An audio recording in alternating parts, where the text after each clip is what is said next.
Hey everybody, welcome back to Kerry's Late Night Tarot.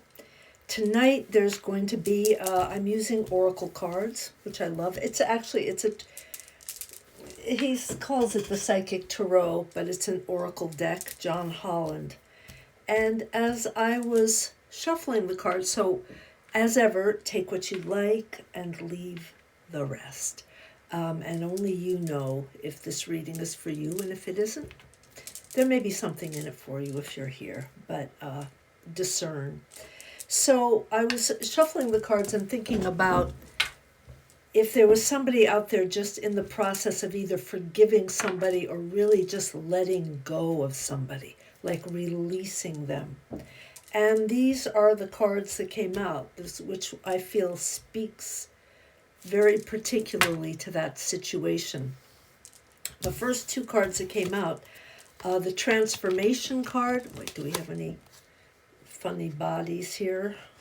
All right, no. The transformation card, which is, sorry about the glare, the equivalent of the death card in the tarot.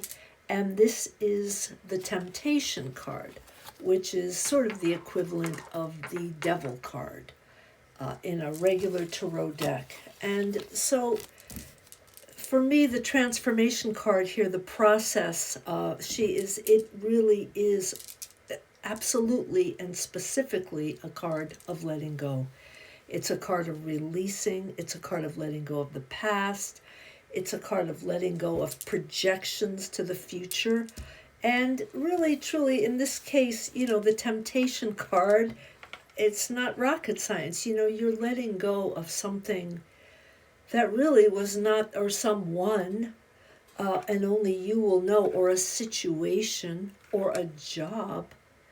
Only you can tell, but you're letting go and literally just like releasing your grip and allowing yourself to be rid of something that really was not good for you, of something that was distracting to you, that was entangling, that may have been exerting an undue power over you that you didn't even know about until you figured it out.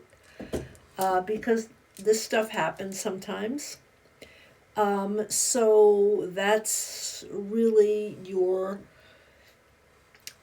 that's the process that's going on. The third card that comes up is a card about being trapped. About being trapped in your own kind of panic, or in your own sense of being like your own not wanting to let go of this thing. It's like you're afraid of letting go of it, but you are letting go of it. That's what's going on. But underneath, then there is that fear of like, go, just let go of this thing, but what's coming next? Or will there ever be another person? Or is this, am I going to be unemployed? Or, whatever the fear is that keeps us in situations that are really finally unacceptable and damaging. And once again, this is just human stuff. This is just what we all suffer with at one level or another. So there's no shame in any of this. But as ever, it just helps so much to call things by name. And so, the cards there's just a very, very beautiful spiritual guidance at the end of this. So the cards portray the situation. It's like, yes, you're letting go. Yes, it was bad. Yes, it feels bad and scary and kind of, terrible. Even when things are bad, it doesn't necessarily feel that good to let go of them. It feels good in a minute, but in that very beginning, a lot of times it's like you're just like slaloming down the icy slope when you've never been on skis before. And what the cards are really suggesting and offering here is to ground yourself down. Now, for people who do read cards or who have maybe Eastern spiritual practices or New Age spiritual practices, the whole idea of grounding is very familiar. For those who don't, the idea of grounding is, how do you get your feet on the ground? Like when there's a big wind coming up, you want to make sure things don't blow away. You want to put a brick in all the garden chairs, or you want to put some weight into objects so they don't get swept away in the wind. That's kind of what grounding is. Grounding is that sense of like, you want to root yourself like a tree into, into the earth. There's lots of grounding, guided meditations. But essentially, however you do it, you want to just hunker down. And if that means watching too much TV for a couple of days or getting really compulsive around cleaning your house, the base chakra, the root chakra, that one that's at the bottom of your tailbone, the one that's related to how you are attached to the earth. You want to just get real cozy, get real rooted, get very structured.